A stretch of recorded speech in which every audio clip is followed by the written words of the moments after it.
বিসমিল্লাহির রহমানির রহিম। ঘরে কিভাবে খুব সহজে ঝালমুড়ি মশলা তৈরি করে নেওয়া যায় সেই রেসিপিটা আপনাদের সঙ্গে আজকে আমি শেয়ার করবো। এই দেখেন আমি কত সুন্দর করে বাসায় ঝালমুড়ির মশলা তৈরি করে নিয়েছি। এখানে নিয়েছি আমি জিরা 2 টেবিল স্পুন, নিয়েছি মিষ্টি জিরা 1 টেবিল স্পুন, নিয়েছি 7-8টি এলাচ, নিয়েছি সামান্য একটু জয়ত্রী, আর নিয়েছি লং আর দারচিনি 5-6-7টি লং, আর নিয়েছি 2-3 পিস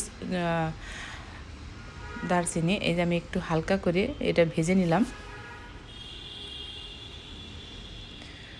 খুব বেশি ভাজা যাবে না, হালকা একটু ভেজে নিতে হবে। এই তো ভেজে না হয়ে গেছে, এটা আমি এখন পাটায় বেটে নিব। আর এখানে নিয়েছি 1 টিস্পুন হলুদের গুঁড়া, 2 টিস্পুন মরিচের গুঁড়া, আর নিয়েছি 1 টেবিল স্পুন ধনিয়ার গুঁড়া, নিয়েছি 1 কাপ আদা পেস্ট, নিয়েছি 1 কাপ পেঁয়াজের পেস্ট, আর নিয়েছি 1/4 কাপ রসুন পেস্ট, আর দিব এখানে চিকেন পাউডার। এই তো একটা প্যান বসিয়ে দিয়েছি চুলায়, দিয়ে দিলাম 1 কাপ সয়াবিন তেল, আর দিয়ে দিলাম 1 কাপ সরিষার তেল। 2টা তেজপাতা একটু ছিঁড়ে দিয়েছি। সেখানে প্রথমে দিয়ে দিলাম সেই আদা রসুনের পেস্ট, দিয়ে দেবো স্বাদ মতো লবণ, দিয়ে কিছুক্ষণ একটু কষিয়ে নিব। তারপরে দেবো পেঁয়াজ বাটা, এখানে 1 কাপ পেঁয়াজ বাটা আছে, সেটা দিয়ে দিলাম। এতে একটু নেড়ে চেড়ে কষিয়ে নিব। এতে সেই বেটে রাখা যে ভাজা মশলা ছিল সেগুলা বেটে নেওয়া হয়েছে, সেগুলো দিয়ে দিলাম। এখন দিয়ে দিলাম সেই গুঁড়া মশলাগুলো। এই তো নেড়ে চেড়ে ভেজে নিব।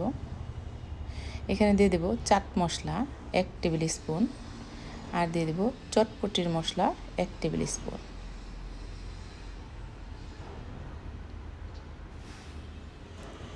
তো অনবরত নেড়ে চেড়ে এটা ভুনা করে নিতে হবে বা কষিয়ে নিতে হবে। এই তো দিয়ে দিব চিকেন পাউডার 1 টেবিল স্পুন। আমি আরও 1 কাপ সরিষার তেল এখানে দিয়ে দিলাম। টোটাল এখানে আমি 2 কাপ সরিষার তেল আর 1 কাপ সয়াবিন তেল দিয়েছি। আর এখানে দেব সরিষা বাটা 1 টেবিল স্পুন, সরিষা আমি বেটে নিয়েছিলাম সেটা দিয়ে দিলাম। সরিষা বাটাটা পরে দিলাম এই কারণে যে আগে দিলে তিতা হয়ে যাবে, যার কারণে নামানোর কিছুক্ষণ আগে সরিষা বাটাটা দিয়ে আর কিছুক্ষণ জাল করে নিব।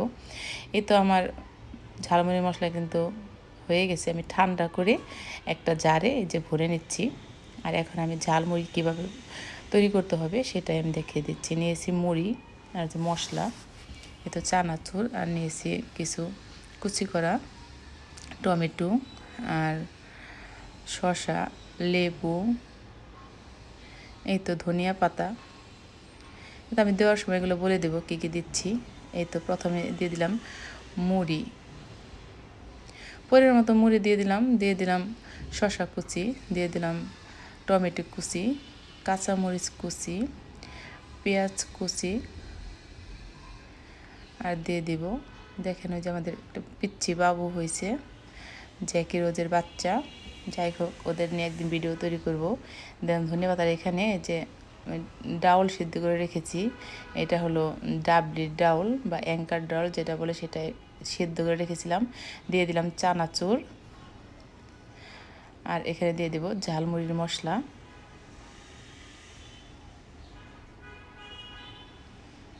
আর দিয়ে দেব পরিমাণ মতো সরিষার তেল, কাঁচা সরিষার তেল।